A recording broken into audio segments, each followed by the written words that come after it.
Hello, welcome back to the channel everyone guys.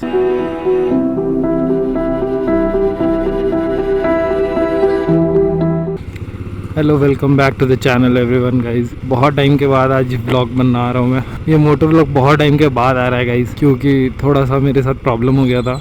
Actually हम gym में एक accident से एनकाउंटर हो गए थे। तो हुआ क्या था ना कि हम ये ऑलमोस्ट 1 महीना होने वाला है, तो इस वजह से भी हम रेस्ट मोड पे थे और इसलिए ब्लॉग भी नहीं आ रहा था।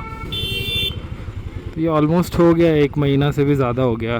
ब्लॉग नहीं बनाने का ये भी एक रीज़न था। और ये हुआ कब ना, जब बनारस से हम वापस आए ना, और उसके बाद ऐसा फास्ट था मेरा ट्यूसडे का। उसके बाद हम जिम गए थे। ट्यूसडे को मेरा फास्ट था, तो वेंसडे को हम गए थे जिम सुबह सुबह ही। ऐसे तो फास्ट के बाद हम शाम में जाते हैं, बट उस दिन मेरे को सुबह सुबह पता नहीं जाने का क्या चूल हो गया था। बट जब वहाँ पे जो आयरन वाला प्लेट होता है ना, एकदम चैलेंज का जो आयरन का प्लेट आता है, ये नया खुला बाय द वे गाइस, हाथ से छूट करके मेरे पैर पे गिर गया। अब वो गिर गया तो ऐसा गिरा कि वो जो मेरा पैर का उंगली होता है, वो उंगली ही पे डायरेक्ट आके वो गिरा। अब वो गिरा तो अचानक से मेरे को कुछ समझ नहीं आया, बट थोड़े टाइम के बाद फिर हम इस चीज़ को समझ लिए कि एक बड़ा सा इंजरी हो गया है जिम में मेरे को।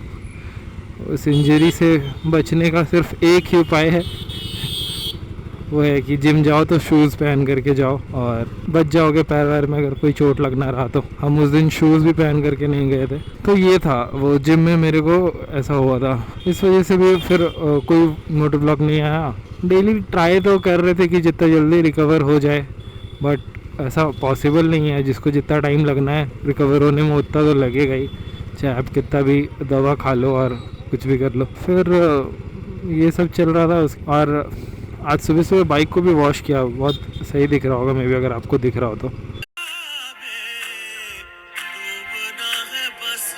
बहुत सही शाइन कर रहा है। तो आज बाइक भी हम बहुत टाइम के बाद वॉश किए थे, तो मन था आज मेरे को निकलने का। वैसे भी तिलैया बहुत बदल गया है भाई। अगर तिलैया से कोई देख रहा है तो भाई बताना मेरे को, कितना चेंज 1 महीने के अंदर, इतना चेंज कैसे पॉसिबल है। बीच में तो मैं निकल नहीं पा रहा था, बट बैरिकेड्स वगैरह लग गया है और अच्छा है घर। बहुत ज़्यादा जाम लगता था। शाम का राइड में ना अलग ही मज़ा। ऊपर था संडे भी, तो सोचो संडे वाला राइड, एक संडे को एक बाइक निकालने में एक अलग फीलिंग होता है, और ऐसे एवरीडे निकलने पे एक अलग फील होता है। तो संडे भी था तो सोचे एक राउंड मार लिया जाए। फायदे में मम्मी नहीं है अभी घर पे, तो खाना वाना मेरे को बनाया था। तो ज़्यादा देर हम बाहर रहेंगे नहीं, जाएंगे अभी, उसके बाद खाना वाना बनाएंगे, उसके बाद देखते हैं। कल फ्यूल करवा लेंगे, बहुत टाइम से गाड़ी रखा हुआ था, कल जाके इसको फ्यूल भी करवा लेंगे। बहुत टाइम के बाद निकले और आई थिंक सो कि पेट्रोल नहीं है, तभी ये लिंक नहीं डायरेक्ट वो इंडिकेट कर रहा है। अभी ये पैर थोड़ा ठीक हुआ तो अभी महाकुंभ का प्लान हो गया है दोस्त लोग के साथ। पॉसिबल रहा तो उसको भी रिकॉर्ड कर लेंगे। तो जो भी आप लोग मोटर ब्लॉग वाला ऑडियंस हो गया तो ज़रूर सोच रहा होगा कि भाई ये तो मोटर ब्लॉग का चैनल था, मोटर ब्लॉग डालने वाला था, इस पर डेली ब्लॉग कैसे डाल रहा है, या फिर कहीं का एक पर्टिकुलर ब्लॉग क्यों डाल रहा है। तो ऐसा नहीं था भाई, बस बनारस गए हुए थे और मेरे को देखना था सेल्फ ब्लॉगिंग में कितना कैपेबल है हम। तो बस इस वजह से भी ब्लॉग कर रहे थे हम। चेक करना था मेरा कैपेबिलिटी क्या है, हम कितना कैमरा शाई कितने हैं कितने नहीं हैं। तो ऐसा कुछ नहीं था, बहुत अच्छे से रिकॉर्ड किए पूरा ब्लॉग को। बस जो हम देख रहे थे हम बस वही रिकॉर्ड कर रहे थे। ऐसा नहीं कि एकदम कुछ सिनेमैटिक्स एंड ऑल जो भी था वैसा कुछ नहीं था, बस नॉर्मली। तो इस वजह से भी हम वो रिकॉर्ड करके सोचे चलो एक ये भी एक मेमोरी ही है, तो स्टोरेज भरने से अच्छा है इसको यूट्यूब पे भर दे एडिट करके। तो वो एक चीज़ था, इस वजह से भी अब उसको पोस्ट कर दिए। और बीच में मेरा बनारस से आने के बाद जो एक्सीडेंट हुआ, ये पैर टूटने वाला, तो उसकी वजह से भी हम सिर्फ एडिट ही कर पाए पूरे ब्लॉग को। और एडिट करने के बाद भी थोड़ा ज़्यादा हो गया था, तो हम प्रॉपर रेस्ट पे चले गए थे, इस वजह से पोस्ट भी नहीं कर पाए, क्योंकि पूरा एडिट कंप्लीट नहीं हुआ था। और पूरा एडिट कंप्लीट नहीं रहेगा तब कैसे पोस्ट कर सकता हूँ, मतलब समझ रहे हो। चलो थोड़ा आगे बाईपास से आते। तो जाना है अब हम लोग का नेक्स्ट ट्रिप। ऐसा है कि नेक्स्ट ट्रिप अब हम लोग को जाना है प्रयागराज, महाकुंभ। यहाँ पे लाइट वगैरह देना चाहिए था यार, ऐसे अंधेरा अंधेरा अच्छा नहीं लग रहा। प्रयागराज जाएंगे, प्रयागराज में भी मज़ा आने वाला है। आई नो, मज़ा नहीं आ रहा भाई इधर आगे लाइट रोड की साइड में लाइट नहीं चल रहा है तो ऐसा फील नहीं आ रहा है। आगे से ही कहीं पे अगर कट होगा तो मैं वापस हो जाऊंगा। वैसे तो टाइम हो रहा है अभी अप्रोक्स 7:30 हो रहा है, तो है मेरे पे अभी आधा घंटा है, हम बाहर रह सकते हैं अभी। इस जगह पे बन रहा है भाई मेडिकल कॉलेज तिलैया का, सबसे बड़ा कॉलेज होने वाला है, ये बहुत बड़ा कैंपस होने वाला है और कर्मा में ये खुल रहा है। तो अगर कोई मेडिकल के लिए प्रिपेयर कर रहा है, आप इधर लाइट देख सकते हो पीछे जो बहुत ज़्यादा लाइट चल रहा है वही है। यहीं से कट जाते हैं भाई, कहीं आगे लाइट वगैरह नहीं है। आपको चल अंदर तो अभी अंदर जाने का कोई सेंस नहीं बनता, बट अगर आप यहाँ आओगे इस जगह से कटोगे तो वो जो लाइट सारे जल रहा है वहाँ पे मेडिकल कॉलेज का प्रिपरेशन चल रहा है। फिर तिलैया में भी और क्राउड हो जाएगा फिर तो। अभी ऑलरेडी बहुत क्राउडेड है तिलैया, सारे इधर उधर के गांव वाले सब तिलैया में धीरे धीरे शिफ्ट हो रहे, तो ऑलरेडी क्राउडेड है तिलैया अभी भी, बट उस टाइम में भी और ज़्यादा हो जाए। बहुत बड़ा कैंपस है, बहुत बड़ा। हम अंदर गए, देखे हम अंदर का काम, वो बहुत बड़ा कैंपस है और वहाँ पे अगर पूरे कॉलेज में बच्चा पूरी तरह से भर जाएगा तो तिलैया में बहुत ज़्यादा क्राउड आ जाएगा भाई। तो ये है एक चीज़। बाकी बहुत दिन के बाद बाइक चलाओ, मज़ा बहुत आ रहा है। थोड़ा सा रेव करके देखते ना।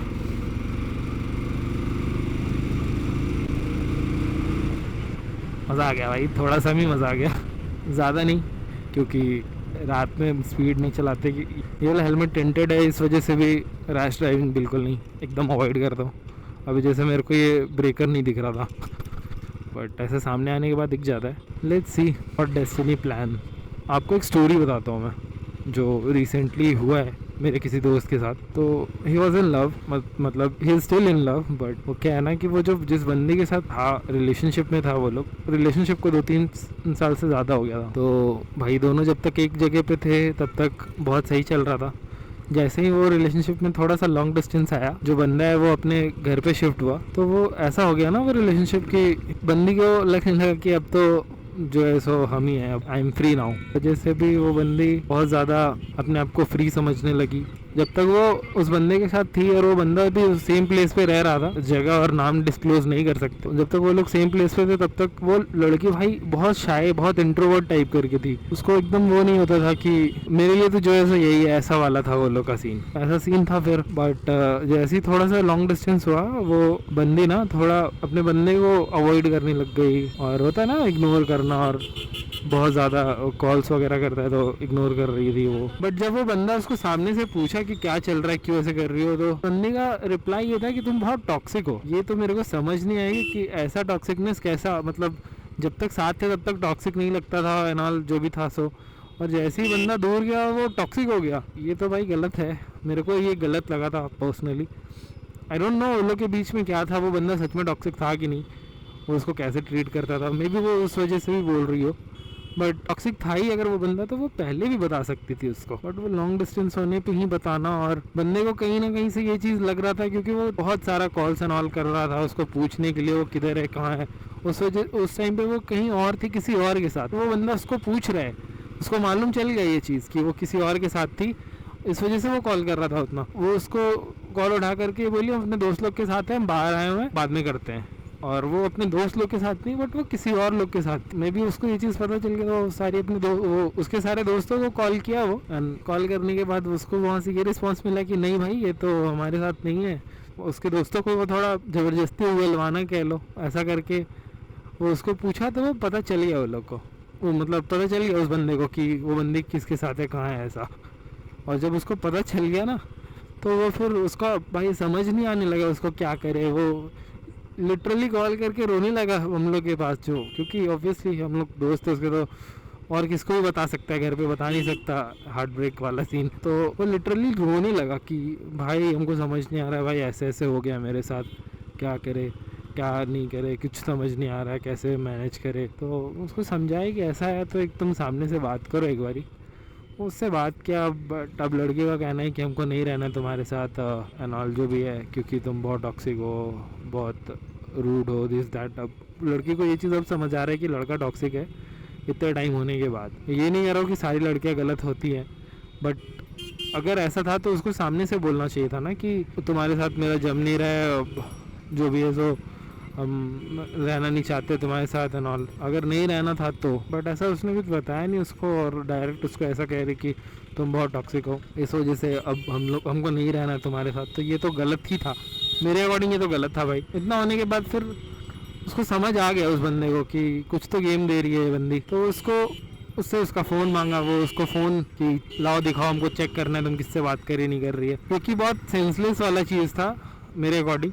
क्योंकि अगर किसी को चीट करना है तो भाई तुमको ईजिली चीट कर सकता है और तुमको पता भी नहीं चलेगा, और तुम कितना भी चेक कर लो, कितना भी जानने का ट्राई कर लो, वो तुमको चीट कर ही देगा भाई। क्योंकि भाई cheating is not an option bro, ये समझना पड़ेगा। चीटिंग कभी भी ऑप्शन नहीं होता है, चीटिंग एक चॉइस होता है भाई। उसको पता होता है सामने वाले को कि हम ऐसा करेंगे तो सामने मेरे से जो रिलेटेड है उसको दुख होगा, उसको बुरा लगेगा, ये पता होता है। और अगर वो फिर भी उस चीज़ को कर रहा है ना भाई, तो वो एक चीटिंग ही है। और सामने वाले को अगर पता है कि मेरे ये बिहेवियर से ये करने से सामने वाले को दुख हो सकता है, सामने वाला ऑफेंड हो सकता है, और उसके बाद भी वो ये चीज़ करे ना, तो वो प्रॉपर एक चीटिंग ही होता है भाई। क्योंकि उसके पास ऑप्शन था ये ना करके अपने बंदे को या फिर अपनी बंदी को दुख ना पहुंचाने का या फिर उसको बुरा ना फील कराने का, बट स्टिल ही और she choose to cheat. Cheating सिर्फ किसी के साथ फिजिकल होना नहीं होता है भाई, बहुत लेवल पे चीटिंग होता है अगर समझो तो। मैं पर्सनली ये चीज़ देखा हूँ, लोग एक रिलेशनशिप में होने के बाद भी चीट इजीली करते हैं। ये सेम स्टोरी मेरे दोस्त के साथ है। सामने वाला किसी के साथ बहुत टाइम से रिलेशनशिप में है, बट वो फिर भी मेरे किसी दोस्त के साथ भी इंगेज है, और अब मेरे दोस्त को ये चीज़ पसंद नहीं आ रहा है, ऐसा हो गया है। वो फिर कभी बताऊँगा, बट अभी का सिनेरियो ऐसा है कि वो बंदे को बिल्कुल समझ नहीं आ रहा है कि क्या करे क्या नहीं करे, ऐसा हो गया है पूरा। अब वो इस चीज़ से उभर नहीं पा रहा है, तो ऐसा ही सीन था। बाकी समझा तो दिया उसको, समझता है तो ठीक है, नहीं तो इतना इजीली नहीं ख़त्म कर सकता है भाई कोई। 4-5 साल के रिलेशनशिप को इजीली इतना नहीं ख़त्म हो सकता है वो कि हाँ आज हम ब्रेकअप बोल रहे हो। लड़की लोग का पता नहीं, मेरे को समझ नहीं आता है वो पहले से मेंटली इतना प्रिपेयर कैसे रहते हैं। बट हाँ, यही है जो था। सो आज के लिए इतना ही, तब तक के लिए राइड सेफ।